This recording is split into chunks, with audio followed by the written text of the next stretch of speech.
Dear student, platform of learning YouTube channel पर हम इस वीडियो में 9th क्लास की मैथमेटिक्स सब्जेक्ट की वर्कशीट नंबर 8 को सॉल्यूशन के साथ एक्सप्लेन करने जा रहे हैं।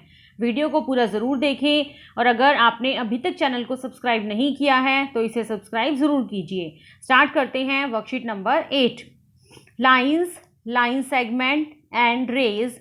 देखिए यहाँ पर हम 3 डेफिनेशन सीखेंगे, लाइन की, लाइन सेगमेंट की और रे की। सबसे पहले हमें गिवन है line. A line is a straight path of the points that has no end point. Line वह कहलाती है, वह स्ट्रेट पाथ कहलाता है जिसका कोई भी एंड पॉइंट नहीं होता। देखिए नीचे ए बी एक लाइन बनी हुई है, इसमें ए तरफ भी एरो है और बी पॉइंट पर भी एरो है। इसका मतलब है कि हम इसको बी साइड से भी और हम इसको ए साइड से भी बढ़ा सकते हैं, इसका कोई भी एंडिंग पॉइंट नहीं है। देखिए जब हम लाइन को लिखते हैं तो हम इस तरह से लिखते हैं, लाइन ए बी, इसके ऊपर जो लाइन लगाएंगे उसके दोनों तरफ एरो बना होना चाहिए। इसका मतलब that it has no end point. Now next is line segment. A line segment is a portion of a line that has 2 end point. जिसके 2 एंड पॉइंट होती हैं वह लाइन सेगमेंट कहलाता है। We can measure the length of a line segment. हम line segment की length को measure कर सकते हैं, माप सकते हैं। A B is a line segment. देखिए यहाँ पर ए पर भी पॉइंट है, बी पर भी पॉइंट है। इसका मतलब ना हम इसको ए साइड से ना हम इसको बी साइड से आगे बढ़ा सकते हैं। A B is a line segment of 4 centimetre, 5 centimetre etcetera. देखिए जब हम इसे लिखते हैं तो इस तरह से लिखते हैं, ए बी, इसके ऊपर लाइन लगी होती है, एरो नहीं होता। इसका मतलब this is a line segment. Now next is ray. A ray is a portion of a line which has 1 end point and extends forever in other direction. जिसका एक एंड पॉइंट होता है और दूसरी डायरेक्शन में हम इसे कितना भी आगे बढ़ा सकते हैं।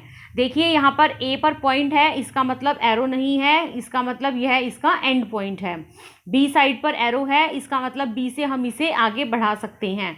जब हम ए बी रे लिखेंगे तो इस तरह से बनाएंगे, ए बी, बी की तरफ एरो लगाएंगे, that means A has end point but B has no end point. So this is called रे।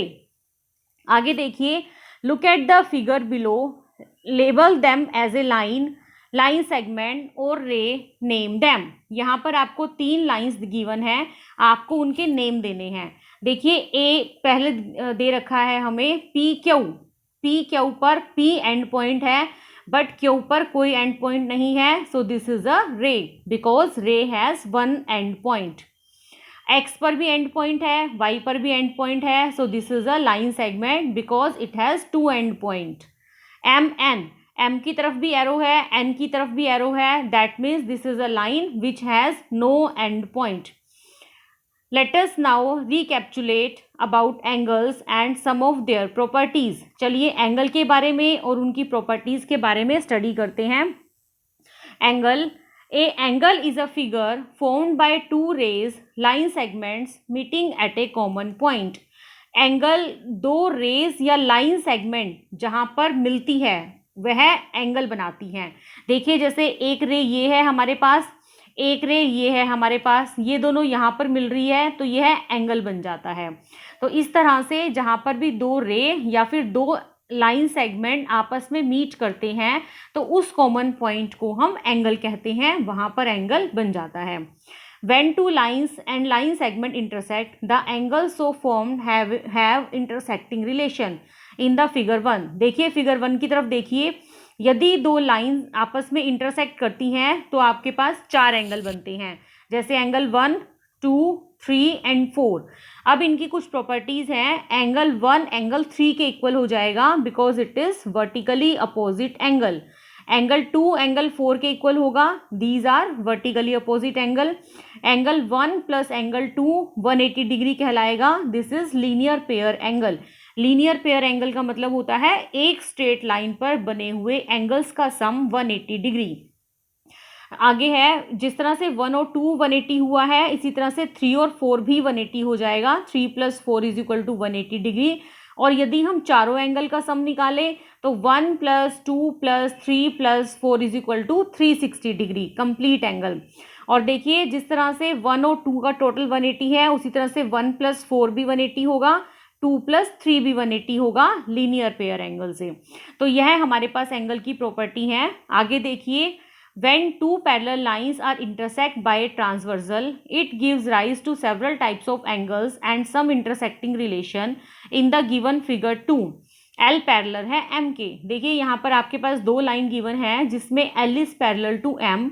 पैरेलल लाइंस का मतलब होता है they can never intersect each other, जो कहीं पर भी एक दूसरे को आपस में नहीं काटती हैं। तो देखिए L और M यहाँ पर पैरेलल लाइंस हैं, N इनकी ट्रांसवर्सल लाइन है, मतलब इनको कट करने वाली लाइन है।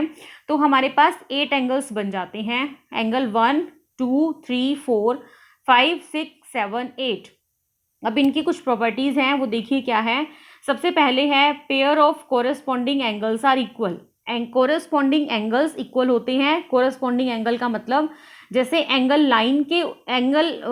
लाइन एल के ऊपर एक एंगल बना है आपके पास एंगल 1, एम के ऊपर भी एक एंगल बना हुआ है 5, तो ये दोनों कोरेस्पॉन्डिंग एंगल हैं, एक ही डायरेक्शन में बने हुए हैं। तो 1 5 के इक्वल होगा, 2 6 के इक्वल होगा, 4 8 के इक्वल होगा और 3 7 के इक्वल होगा। These are called corresponding angles. Next है pair of alternate interior angle. अब देखिए इंटीरियर का मतलब अंदर वाले, अंदर कौन से एंगल बने हुए हैं 4 3 5 6, 4 एंगल्स अंदर बने हुए हैं। तो इंटीरियर वाले अल्टरनेट एंगल्स इक्वल हो जाएंगे। जैसे 4 6 का इंटीरियर एंगल है, ये देखिए इस तरह से हम इसको कह सकते हैं रिवर्स एस। उसके बाद 3 5 के इक्वल हो जाएगा इस तरह से, ये सीधा एस बनता है। तो इस तरह से आप लर्न कर सकते हैं इसे। These are called alternate interior angles. Now next है pair of alternate exterior angle. Pair of alternate exterior angle, देखिए अब की बार आपके पास एक्सटीरियर एंगल, एक्सटीरियर मतलब बाहर वाले एंगल। बाहर वाले एंगल कौन से बने हुए हैं 1 2, इधर से देखिए 7 और 8। तो एंगल 1 जो है वो एंगल 7 के इक्वल हो जाएगा। These are called alternate exterior angle. Alternate इसलिए क्योंकि मैंने अभी आपको बताया था कि एस बनेगा। तो देखिए यहाँ से ये और यहाँ से ये इस तरह से बनेगा, यहाँ से ये और फिर यहाँ से ऐसे जाएगा। तो 1 एंगल किसके इक्वल हो जाएगा एंगल 7 के, और इसी तरह से ये एंगल 2 किसके इक्वल हो जाएगा एंगल 8 के। Angle 2 is equal to angle 8। तो these are called exterior angles, alternate exterior angles. Now next is pair of interior angles on same side of transversal are supplementary. Supplementary का मतलब होता है 180 degree. तो देखिए अंदर एंगल्स जो एक ही लाइन के ऊपर फॉर्म्ड हैं, एक ही लाइन के ऊपर बने हुए हैं, वह एंगल सप्लीमेंट्री हो जाएंगे। जैसे angle 3 + angle 6 is equal to 180 and angle 4 + angle 5 is equal to 180। तो ये थी हमारे पास एंगल्स की कुछ प्रॉपर्टी। आगे हमारे पास एक क्वेश्चन गिवन है, लेट अस प्रैक्टिस। चलिए इसे देखते हैं कि ये क्वेश्चन क्या है, आगे सोल्व करते हैं। ये नंबर यहाँ पर आपके पास L और M दो पैरेलल लाइंस गिवन है, N आपके पास इनकी ट्रांसवर्सल लाइन है। तो आपके पास 8 एंगल बनते हैं 1 2 3 4 5 6 7 8। अब आपको बताना है यहाँ पर एंगल 1 आपको 115 गिवन है। ये देखिए angle 1 is equal to 115। So angle 2 बताइए कितने डिग्री का होगा। 1 अगर 115 का है तो 2 कितने का होगा। देखिए 1 + 2 180 डिग्री कहलाएंगे। These are called linear pair angle. अगर 1 115 का है तो एंगल 2 कितने का होगा 180 - 115 दैट इज 65 डिग्री। तो एंगल 2 हो जाएगा 65 का। अब एंगल 3 देखिए 1 और 3 these are vertically opposite angle, यह वर्टिकली अपोजिट एंगल बन रहे हैं एंगल 1 और 3। तो अगर हमारे पास एंगल 1 115 का है तो एंगल 2 कितने का होगा 100, एंगल 3 कितने का हो जाएगा 115 का। नेक्स्ट है हमारे पास एंगल 5। अब देखिए इधर एंगल 5 कौन सा एंगल इक्वल हो जाएगा एंगल 5। 1 और एंगल 5 इक्वल होंगे क्योंकि these are called corresponding angle. अगर 1 115 का है तो एंगल 5 भी 115 का होगा। उसके बाद नेक्स्ट आपको बताना है एंगल 8। अब देखिए 5 और 8 ये लीनियर पेयर एंगल है, एक ही लाइन के ऊपर बने हुए एंगल हैं। तो अगर 5 115 है तो एंगल 8 कितने का होगा 180 - 115 दैट मीन्स 65। तो बच्चों ये था हमारे पास एंगल को सॉल्व करना प्रॉपर्टी के बेस पर। तो ये था स्टूडेंट्स हमारी वर्कशीट का पूरा सॉल्यूशन। उम्मीद है आपको ये वर्कशीट अच्छे से समझ में आ गई होगी। फिर भी अगर आपको कोई डाउट है या कोई क्वेरी है तो वीडियो के कमेंट सेक्शन में ज़रूर पूछिए। मैं आपके कमेंट्स का जल्दी से जल्दी रिप्लाई करने की कोशिश करूँगी। वीडियो को लाइक और अपने फ्रेंड के साथ शेयर ज़रूर कीजिए। Thanks for watching. Have a nice day.